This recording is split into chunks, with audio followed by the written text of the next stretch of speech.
नमस्कार. चला तर मी कल्पना माझ्या यूट्यूब चॅनल तुम्हा सर्वांचं मनापासून खूप खूप स्वागत आहे. तर ह्या ठिकाणी आपण अर्धा किलो बटाटे घेतलेले आहेत आणि ते स्वच्छ आपल्याला एक पाण्याने धुवून घ्यायचे आणि दुसऱ्या वेळेस आपण पाणी टाकून आता कुकरला आपण शिट्ट्या करून घेणार आहोत. चला तर नेहमीप्रमाणे आपण शिट्ट्या करायला ठेवलेल्या आहेत. तर ह्या ठिकाणी आपण साबुदाणा घेतला. साबुदाणा जो आहे तो पाव किलो आहे. रात्रभरासाठी आपण हा भिजत ठेवलेला होता आणि चांगला भिजलेला सुद्धा आहे. चला तर बटाटे सुद्धा उकडलेले आहेत. तर त्यावरचे आपल्याला साल काढून घ्यायचे. सुरुवातीला आपल्याला सर्व बटाटे जे आहेत ते एका ताटमध्ये काढून घ्यायचे. आता थोडंसं थंड झाल्यानंतर काय करायचं, पूर्ण वरची साल जी आहे ते आपल्याला काढून घ्यायचे. तर साल काढून झाले की असं लहान खिसणी घ्यायचं किंवा तुम्ही चाळणीनं खिसलं तरीसुद्धा चालते. कशाने खिसा, पण फक्त गाठी राहणार नाहीत याची आपल्याला काळजी घ्यायची. तर ह्या ठिकाणी पूर्ण बटाटा अशाच पद्धतीनं आता ह्या ठिकाणी मी किसून घेणार आहे. जर माझ्या चॅनल नवीन असेल तर प्लीज चॅनलला एक लाईक करा, शेअर करा, सबस्क्राईब करा.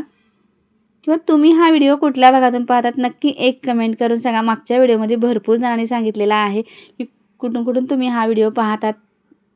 चला तर बटाटे पूर्ण आपण ह्या ठिकाणी आता खिसून घेतलेले आहेत. अगदी सॉफ्ट आहेत बिलकुल, यामध्ये गाठी एकही राहिलेल्या नाही आहेत. आता ह्या ठिकाणी भांडं घ्यायचं आहे. त्यामध्ये आपण सुरुवातीला साबुदाणा जो आहे तो काढून घेणार. पाहू शकता ह्या ठिकाणी अगदी छान भिजलेला आणि टम्म फुगलेला सुद्धा आहे. आता ह्यामध्ये काय करायचं, अगदी मोकळा सक्क साबुदाणा आहे. आता ह्यामध्ये थोडंसं उकळतं पाणी आपल्याला घ्यायचं आणि फक्त भिजेपर्यंत आपण ह्यामध्ये उकळतं पाणी टाकलेलं आहे. आता मिक्स करून घ्यायचे. आता उकळतं पाणी टाकण्याचं कारण म्हणजे जेव्हा आपण उपवासाच्या ह्या ठिकाणी आपण चकली बनवत आहोत, जेव्हा चकली बनवतो तेव्हा जर गरम पाणी नाही टाकलं तर चकली जेव्हा बनवतो त्यावेळेस तुटण्याची शक्यता असते. कधी कधी तुटत नाही, पण तुटण्याची शक्यता असते. गरम पाणी जर टाकलं तर बिलकुल चकली तुटतच नाही. आणि जो साबुदाणा आहे जेव्हा तळतो आपण तेव्हा तो अगदी छान टम्म फुगतो आणि कुरकुरीत बनून तयार होतात. त्यामुळे नक्की तुम्ही सुद्धा गरम पाणी टाका. आता जो बटाटा आपण मॅश करून घेतलेला आहे ते आपल्याला सुरुवातीला साबुदाणा टाकून द्यायचे. तर ह्या ठिकाणी मी काय करणार आहे, लाल तिखट घेतलेलं आहे आणि 1 ते 1.5 चमचा इतकं मी लाल तिखट टाकणार आहे, कारण खमंग चकली बनवायचे. किंवा तुम्ही ह्या ठिकाणी हिरवी मिरची टाकलं तरीसुद्धा चालते. 1 चमचा जिरे टाकायचे आणि 1 चमचा आपण ह्या ठिकाणी आता टाकणार आहोत मीठ टाकायचे. जिरे आणि मीठ लाल तिखट तुमच्या आवडीनुसार कमी जास्त ह्या ठिकाणी करू शकता. तर लाल तिखट मीठ आपलं सगळं टाकून झालेलं आहे. आता टाकल्यानंतर आपल्याला हाताने हळूहळू करून एकत्र करून घ्यायचं आहे, जे की साबुदाणा आणि बटाटा पूर्ण मिक्स होईल इतकं आपण आता हे मिक्स करून घेणार आहोत. हिरवी मिरची टाकून चकली कसं बनायचं याच्या अगोदर आपला व्हिडिओसुद्धा अपलोड झालेला आहे आणि भरपूर आपल्या वाळवणाच्या रेसिपीला प्रतिसाद भेटलेला आहे. असाच पुढंसुद्धा असू द्या.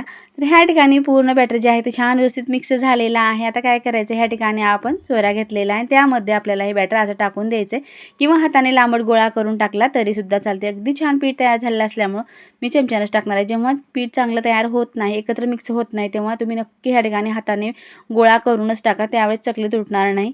तर ह्या ठिकाणी पाहू शकता अशा पद्धतीने आता मी हे पूर्ण चकल्या ज्या आहेत त्या घरातच बनवत आहे आणि नंतर उचलून मी ह्या उन्हाला ठेवणार आहे.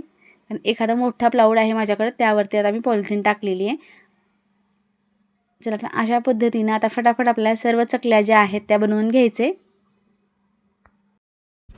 आता अशा पद्धतीनं सर्व चकल्या ज्या आहेत त्या आपल्या बनवून झालेल्या आहेत. अगदी छान एकही चकली आपली बनवते वेळेस बिलकुल तुटलेली नाही. अगदी सर्व छान चकल्या बनवून तयार झाल्या आहेत. तर असंच आपल्याला हे उचलून उन्हाला ठेवायचे. 1 दिवसाकरता आपण आता हे कडकडीत उन्हाला वाळवायला ठेवणार आहोत.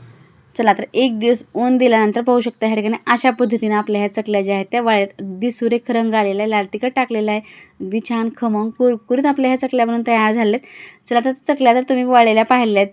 1-2 चकल्या आपल्या ह्या ठिकाणी तळूनसुद्धा पाहायचे. अगदी छान पाहताच लक्षात आलेलं असेल, अगदी साबुदाणा अख्खा दिसत आहे आणि तळल्यानंतर अगदी छान फुलणारसुद्धा आहे. चला सुरुवातीला आपण तेल टाकून घ्यायचं आहे. तेल छान आपण गरम करून घेऊ. आता तुम्हाला आणखी कुठले वाळवणाचे पदार्थ पाहिजे असतील तर नक्की एक कमेंट करून सांगा.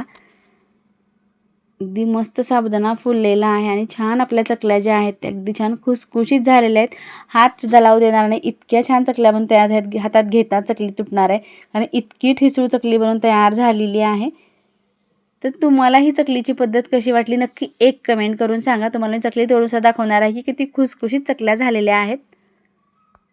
किंवा तुम्ही चकल्या कशा बनवता ते सुद्धा नक्की एक कमेंट करून सांगा.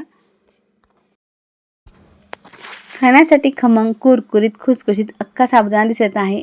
तर तुम्हाला हे चकल्या कशा वाटल्या नक्की एक कमेंट करून सांगा. व्हिडिओ पाहिल्याबद्दल धन्यवाद. पुन्हा भेटूया अशाच एका नवीन रेसिपीसोबत.